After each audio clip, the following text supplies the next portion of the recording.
하나님 말씀 에베소서 1장 1절에서 2절의 말씀입니다.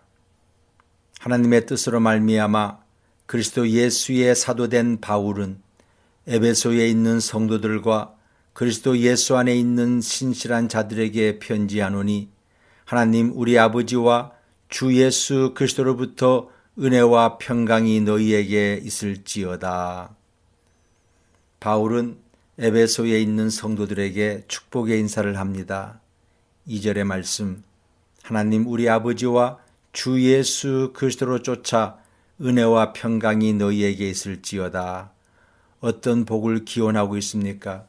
은혜와 평강이 너희에게 있을지어다.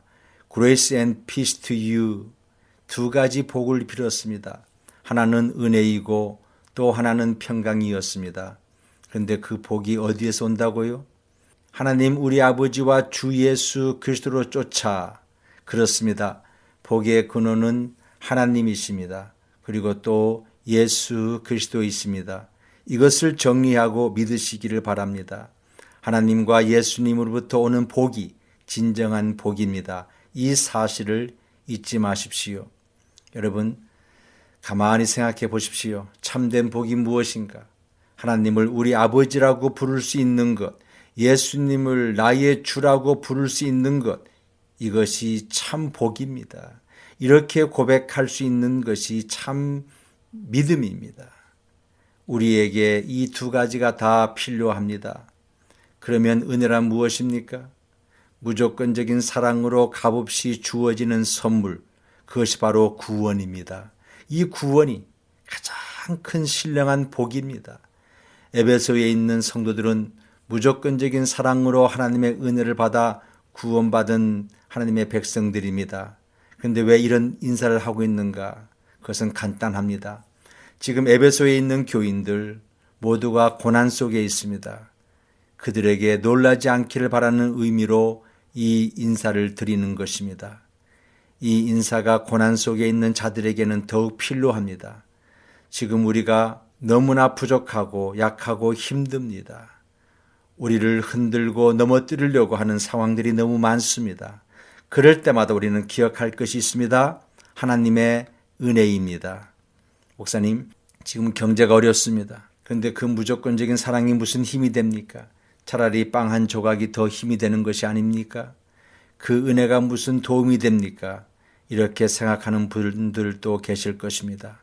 그런데 정말 그럴까요? 하나님이 우리를 무조건 받아주시고 우리의 하나님이 되신다는 것을 붙드는 것이 특히 고난 중에서 어려운 가운데 있는 사람에게는 사실 가장 큰 힘이 되고 위로가 되는 것입니다. 왜 그렇습니까? 하나님은 살아계시기 때문입니다.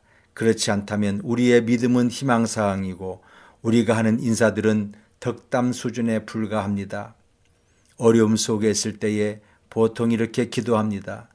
더 이상 고난을 당하지 않게 하소서, 더 이상 핍박을 당하지 않게 하소서. 이렇게 기도하는 것은 잘못된 것이 아닙니다. 고난이 없었으면 좋겠습니다. 그런데 고난은 늘 옵니다. 언제나 있습니다. 산다는 것 자체가 죄요. 그 다른 의미는 고난이란 뜻입니다. 삶이란 고난의 연속이 아닙니까? 그것을 우리가 안다면 우리는 늘 이런 기도를 드리는 것이 더 합당하고 구체적인 기도가 될 것입니다. 하나님, 지금 저는 고난 속에 있습니다. 이 고난을 감당할 수 있도록 사람들을 보내주시고 고난을 이겨낼 수 있도록 믿음을 주시고 믿음을 지킬 수 있도록 용기를 주옵소서. 내가 고난받더라도 하나님의 선한 뜻이 나타날 수 있도록 하옵소서. 여러분, 이런 기도를 드릴 수 있기를 바랍니다. 고난받는 것이 힘들고 아픕니다. 고난을 통해서 하나님의 뜻이 이루어지기를 원한다는 그 담대함은 어디서 오는가요? 바로 하나님의 은혜를 통해서 오는 것입니다. 내가 아무것도 아닌 존재였습니다. 죽을 수밖에 없었던 죄인이었습니다. 그런데 왜 은혜입니까? 하나님이 나를 위해서 아들을 보내주시고 자기와 화목의 길을 마련하셨습니다. 그것이 바로 구원의 길입니다. 값없이 주신 그 사랑에 빠지게 되는 것이 은혜입니다. 그럴 때에 그 어떤 희생도 두렵지가 않습니다. 에베소 교회가 있는 에베소라는 도시는 교통과 상업의 중심지였고 문화도 대단히 발달된 도시였습니다. 그런 반면에 아데미 여신을 섬기는 도시로 유명합니다. 아데미 여신을 섬기는 그 도시는 영적으로 매우 타락하였습니다. 어디를 가도 에베소 여신 아데미여 하면서 예배를 드립니다. 세상 문명이 발달되고 우상 숭배가 성행하는 환경에서 기독교인들이 신앙을 지키기가 매우 어려웠습니다. 아데미 여신이여, 매일매일 이 소리 들으며 두려워 떨고 있는 에베소에 살고 있는 그 성도들에게 바울은 그 하나님의 은혜를 기억해 주기를 바라고 있었습니다. 그 하나님의 은혜를 기억하라. 하나님이 여러분들을 사랑하시고 함께 하신다는 것을 믿으라. 그러면 현재 고난을 견디게 만드는 힘이 생긴다. 그 힘이 바로 은혜라는 말입니다. 한번 따라 하시겠습니다. 은혜가 힘입니다. 그 은혜의 결과로 얻어지는 것이 바로 평강입니다. 평강은 고요한 마음의 상태가 아닙니다. 평강이란 바른 관계를 만드는 것이 평강입니다. 평화, peacemaking, 바른 관계가 형성될 때에 찾아오는 것이 평강입니다. 로마서 5장 1절입니다. 그러므로 우리가 믿음으로 의롭다 하심을 얻었은즉 우리 주 예수 그리스도로 말미암아 하나님과 더불어 화평을 누리자. 인간의 삶의 자리에는 늘 갈등이 있습니다. 그 갈등의 자리에 두려움이 있고 아픔이 있고 환숨이 있고 절망이 있고 분노가 있습니다. 그러나 서로 하나님과 화목해 됨으로 누리게 되는 것이 바로 평강, 평화입니다. 하나님과 화목해 되는 것이 구원이요, 인간과 인간이 화목해 되는 것이 승리입니다. 그런데 이 평화는 어디에서 오는 것인가? 예수님 안에 있습니다. 예수님 안에 은혜와 평강이 있습니다.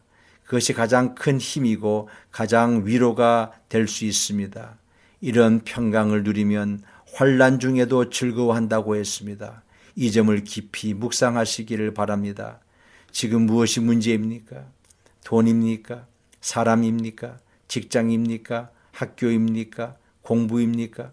진정한 우리의 문제는 예수님과 나와의 관계가 흔들리고 있는 것이 아닐까요?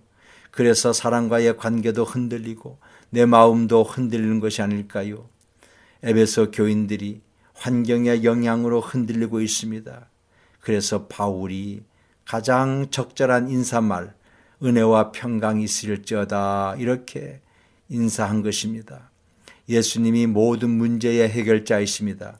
은혜와 평강, 이 두 가지만 있으면 우리는 넉넉히 이 세상을 이기며 살 수 있습니다. 이 어려운 경제 여건 가운데서도 우리는 넉넉히 견뎌나갈 수 있습니다. 앞으로 우리 앞에 어떤 시험과 환난이 있다 할지라도 이 두 가지만 있으면 우리는 넉넉히 이깁니다.